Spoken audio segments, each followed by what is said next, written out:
చంద్రబాబు నాయుడు గారు ముఖ్యమంత్రి అయిన తరువాత రాయలసీమ కంటూ ఏదైనా చేశారా అని ఆలోచిస్తే కేవలం రాయలసీమకు అన్యాయం తప్ప చేసింది ఏమీ లేదు. ఈ రోజు పోతిరెడ్డి లిఫ్ట్ ఇరిగేషన్ ప్రాజెక్ట్ కి క్లియర్ గా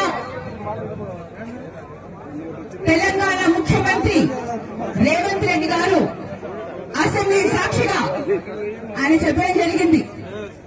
నేను అడగగానే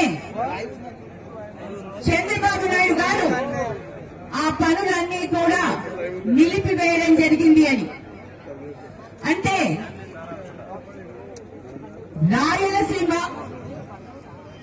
ఆంధ్రప్రదేశ్ ముఖ్యమంత్రిగా ఉంటూ ఆంధ్రప్రదేశ్ రాష్ట్ర ప్రజల ప్రయోజనాల గురించి ఆలోచించకుండా కేవలం వారి వ్యక్తిగత ఆలోచనల పైన ఈ రోజు ఈ ప్రాజెక్ట్ ని నిలిపివేయడం ఎంత దారుణమో ఒక్కసారి అందరూ ఆలోచించాలి.